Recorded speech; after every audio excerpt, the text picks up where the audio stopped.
bahwa memang wanita itu ada keterbatasan karena mereka merasa aku mah wanita, kayaknya aku nggak bisa deh pergi ke sini karena aku wanita, aku takut.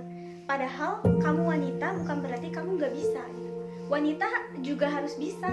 Adanya Kartini yang membuat kita bisa setara dengan pria itu udah menjadi pembuktian bahwa wanita itu nggak bisa disepelekan gitu kan.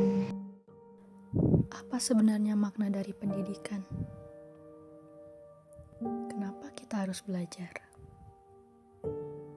Untuk menjadi pintar? Untuk mendapat gelar? Atau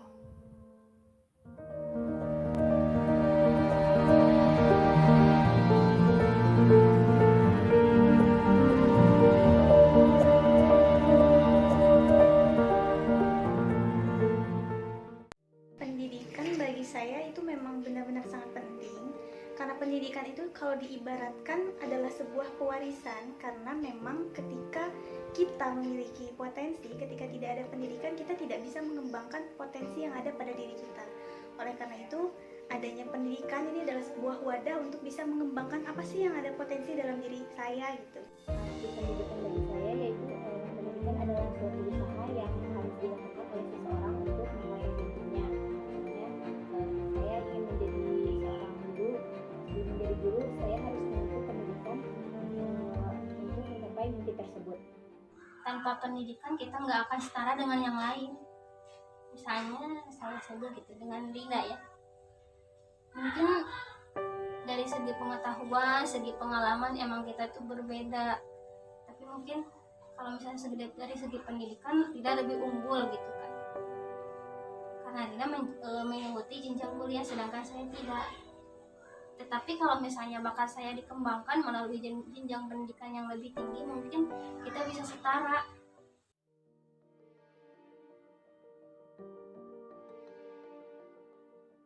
Mimpi saya yaitu ingin menjadi guru bagi anak disabilitas, karena saya ingin memberikan kesempatan kepada mereka untuk mendapatkan pelayanan pendidikan khusus sesuai dengan kebutuhan dan keadaan mereka. Seperti dalam Undang-Undang Nomor 20 Tahun 2003 Pasal 5 tentang Pendidikan Nasional, bahwa setiap anak wajib mendapatkan pendidikan, baik itu anak normal maupun anak disabilitas yang mempunyai hambatan baik secara temporer maupun permanen. Dulu mimpi saya itu adalah sebagai dokter. Saat masih sekolah mungkin saya pernah bermimpi untuk menjadi seorang guru. Saya sangat suka di dunia pendidikan.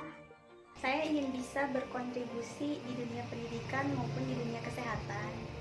Dan sekarang alhamdulillah saya sedang berkontribusi di dunia pendidikan dan maupun di dunia kesehatan, walaupun belum mencapai titik yang saya mau.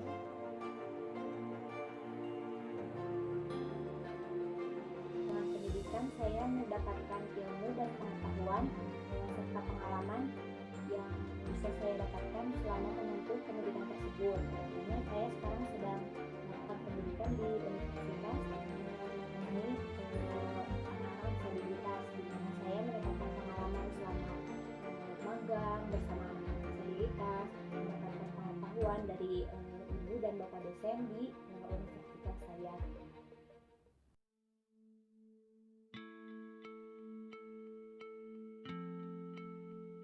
Tantangan dan rintangan yang saya hadapi untuk mewujudkan mimpi saya yaitu melawan budaya patriarki masyarakat, khususnya di desa tempat saya tinggal, di mana masyarakat masih belum menyadari pentingnya pendidikan bagi perempuan.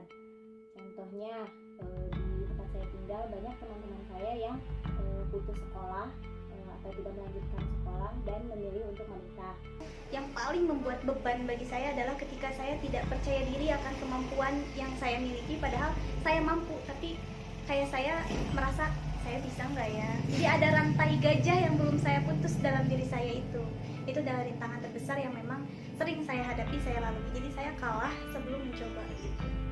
Jika kita terlalu mendengar ocehan tetangga, jangankan saya menjadi single parent, saya memiliki suami saja saya sudah kontroversi di masyarakat karena pernikahan saya berbeda berbeda dengan orang lain. Saya menikah dengan seorang pria yang begitu sangat jauh usia, berbeda negara, dan mungkin karena penampilan saya, orang lain berpikir saya hanya menjalin pernikahan kontrak atau ya banyak yang mengancam saya.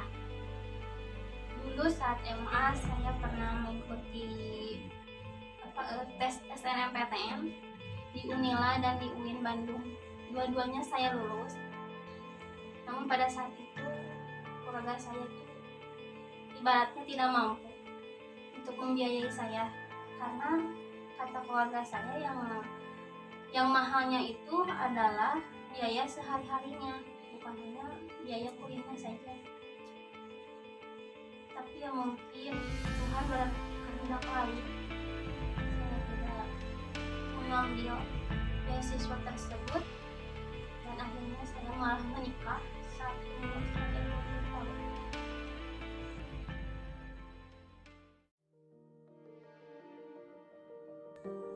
Jangan tinggalkan pendidikan, apapun itu rintangannya. Kalau masih bisa dilalui saja, apapun itu rintangan yang ada di depan kita, lalui saja sampai kita ibaratnya kita sudah berkata tidak mampu.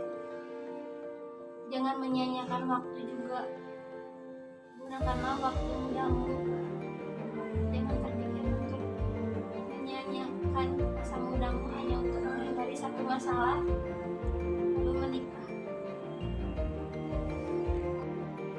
Jadian teman-teman saya merasa bahwa memang wanita itu ada keterbatasan karena mereka merasa aku mah wanita, kayaknya aku nggak bisa deh pergi ke sini karena aku wanita, aku takut. Padahal kamu wanita bukan berarti kamu nggak bisa. Wanita juga harus bisa. Adanya Kartini yang membuat kita bisa setara dengan pria itu udah menjadi pembuktian bahwa wanita itu nggak bisa disepelekan gitu kan. Jadi intinya untuk para wanita, para pejuang semua, para wanita di sana, jangan sampai kalian mimpinya terhenti karena merasa aku wanita, aku nggak akan bisa melebihi pria. Nggak boleh kayak gitu. Usaha kalian lakukan semaksimal yang kalian bisa, barulah kalian bisa menyebut bahwa kalian kapasitas saya di sini nih karena saya udah melakukan yang terbaik. Makanya intinya kalian harus percaya diri, semangat, jangan lupa ikhtiar dan berdoa.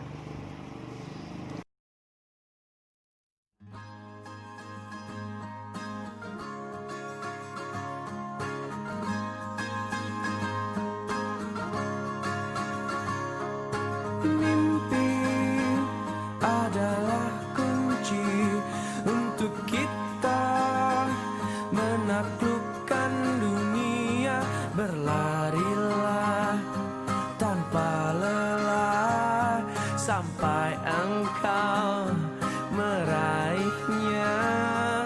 Laskar pelangi takkan terikat waktu. Bebaskan mimpimu di angkasa, warnai bintang di jiwa. Menarilah